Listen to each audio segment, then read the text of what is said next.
আমি আমার একটা বন্ধুর পাঞ্জাবি পরে বাইরে ঘুরতে গিয়েছিলাম। হঠাৎ করে একটা মেয়ে এসে পিছন দিয়ে আমাকে ডাক দিল। আমি পিছনে ঘুরে তাকিয়ে দেখলাম একটা মেয়ে। সেই মেয়েটা আমাকে বলল, তুমি ওর পাঞ্জাবি কেন পরেছো? আমি অবাক হয়ে গেলাম, বললাম যে কার পাঞ্জাবি এটা? তখন সে বলল, তুমি কেন পরেছো আগে বলো। আমি বললাম যে আরে ভাই, এটা কার পাঞ্জাবি সেটা তো আপনি আগে বলেন। তখন মেয়েটা বলল, তুমি সজীবের পাঞ্জাবি কেন পরছো? আমি অবাক হয়ে গেলাম, বললাম যে আচ্ছা হ্যাঁ, এটা সজীবের পাঞ্জাবি, আমার ফ্রেন্ড হয়। বাট আপনি কীভাবে জানলেন যে এটা সজীবের পাঞ্জাবি পরছি? তখন মেয়েটা বলল, যাই হোক, আমি অত কিছু বলতে চাই না, তুমি ওই পাঞ্জাবি পরেছো, আমাকে এখন জরিমানা দেওয়া লাগবে 200 টাকা, তুমি এখনই আমাকে 200 টাকা দাও। আমি বললাম যে কী বলতেছেন আপনি, আবল তাবল ধর, দাঁড়ান আমি সজীবকে ফোন দিচ্ছি। তারপরে আমি সজীবকে একটা ফোন দিলাম। ফোন দিয়ে বললাম, দোস্ত তোর কি কোনো গার্লফ্রেন্ড আছে নাকি? তোর পাঞ্জাবি দেখে চিনা ফেললো, এখন আমারে বলতেছে যে জরিমানা দেওয়া লাগবে, কী বলতেছ তুই? তখন আমার ফ্রেন্ড বললো, ধুর, কে কে তোর এগুলো বলতেছে রে হুদাই, আমার কোনো গার্লফ্রেন্ড টার্লফ্রেন্ড কিছু নাই। তারপরে ঘুরে দেখলাম মেয়েটা নাই। অবাক হয়ে গেলাম, শেষ শালা গেল কোথায়? এখনই আমাকে বললো যে পাঞ্জাবি পড়ছে ফ্রেন্ডের। যাই হোক, তারপরে আমি চলে গেলাম, ফ্রেন্ডকে ভালো করে বললাম যে দোস্ত তুই সত্যি করে বল। তখন আমার ফ্রেন্ড বললো, না রে ভাই, আমার কোনো গার্লফ্রেন্ড টার্লফ্রেন্ড কিছু নাই। আমি বললাম যে ও আচ্ছা। যাই হোক, এই কাহিনিটা আমার একদম মাথার মধ্যে ঢুকে আছে।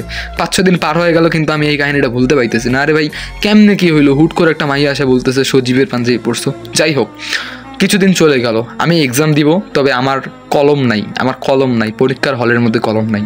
হুট করে দেখতেছি একটা মেয়ে আসলো। মেয়ে এসে বললো যে এই যে আপনার কলম, এই কলমটা দিয়ে লেখেন। আমি অবাক হয়ে গেলাম, আরে ভাই, এটা সেই মেয়েটা, যেই মেয়েটা আইসা মানে আমারে বলছিল পাঞ্জাবির কথা, সেই মেয়েটা আমার কলম দিল। অবাক হয়ে গেলাম, তাড়াতাড়ি পরীক্ষা দিয়ে বাইরে বের হয়ে মেয়েটারে অনেক খুঁজলাম, কিন্তু মেয়েটারে পাইলাম না। সেদিন পাঞ্জাবি পরার পর আসছিল, আজকে আবার আমি একটা বিপদে পড়লাম, সে মেয়েটা কলম দিতে আসছে। আমি অবাক হয়ে যাচ্ছি যে মেয়েটা শুধু বারবার আসতেছে, আমাকে দেখা দিচ্ছে, চলে যাচ্ছে, কিন্তু মেয়েটাকে আর আমি খুঁজে পাচ্ছি না। মেয়েটার বাসা কই, নাম কি, আমি কিচ্ছু জানি না। আমি অবাক হয়ে যাচ্ছি। যাই হোক, একদিন আমি সাইকেল চালিয়ে যাচ্ছিলাম, হঠাৎ করে ওখানে আমি পা পিছলে পড়ে যাই, আমার পা থেকে অনেক রক্ত বের হয়। তারপরে হুট করে সেই মেয়েটা আসলো। আমি আবার অবাক হয়ে গেলাম, কিরে ভাই, এই মেয়েটা কই থেকে আস্তে আস্তে, যখন আমার কোনো বিপদ হয় তখনই আসে। যাই হোক, মেয়েটা আইসা আমার রক্তটা মুছাই দিল, কি জানি ভাই, টেপ টুপ লাগায় আবার চলে গেল। বললো যে সাবধানে চালাইতে পারেন না সাইকেল।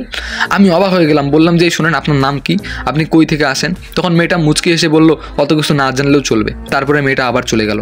আমি সত্যি অবাক হয়ে গেলাম। আমার ফ্রেন্ডকে এতবার বললাম যে দোস্ত দেখ, বারবার একটা মেয়ে আসতেছে, মেয়ে আইসা জরিমানা চাইতেছে, কলম দিতেছে, টেপ লাগাই দিতেছে কাটার মধ্যে, কি হইতেছে ভাই? মেয়েটার নামটাম হুট করে সেই মেয়েটা চলে আসতেছে। তারপরে দেখলাম সেই মেয়েটা আমার চোখের সামনে দিয়ে হেঁটে গেল। আমি বললাম যে দোস্ত দেখ, এই মেয়েটাই। তখন আমার বন্ধু বললো, কি বলস তুই, এই মেয়েটা ওই মেয়েটা? কই, এখানে তো কোনো মেয়েই নাই। আমি অবাক হয়ে গেলাম, কী রে ভাই, এখানে কোনো মেয়ে নেই মানে? তারপরে কি হলো জানেন গাইস? এটা একটা অদ্ভুত ঘটনা। এই ঘটনাটা বলার আগে অবশ্যই আমার চ্যানেলে সাবস্ক্রাইব করে দেন, আর অবশ্যই একটা কমেন্ট অ্যান্ড একটা লাইক চাই। আরও পরবর্তীতে গল্প নিয়ে আসবো। সো আপনাদের যদি কারো জীবনের গল্প থাকে অবশ্যই আমার পেজে নক করবেন, ইনশাআল্লাহ আমি সবার গল্প নিয়েই ভিডিও দিব। ওকে, আসলে সত্যি বলতে আমি একজন পাগল, আমার কথা কেউ বিশ্বাস করে না। আমার কল্পনার মধ্যে একটা নারী থেকেই যায়। তারপরে সেই মেয়েটাকে আমি বিয়ে করে ফেলছি, বিয়ে করে আমার বাচ্চা হয়েছে। সেই বাচ্চার নাম দেখছি কি জানেন? ভূতের বাচ্চা। আসলে আমার কল্পনার মধ্যে সেই মেয়েটা হুটহাট করে চলে আসে। আসলে এগুলো ভূতের কাহিনী, বুঝছেন? ভূত নাকি কল্পনা আমি কিছুই বুঝি না। আসলে আমি একটা পাগল, আমার কোনো ঠিক ঠিকানা কোনো কিছুই নাই, বুঝছেন? এটা কিন্তু বাস্তব। আরে না, এটা বাস্তব না, এটা সত্যি না, সত্যি না, এটা ভূতের গল্প। না, এটা কল্পনা।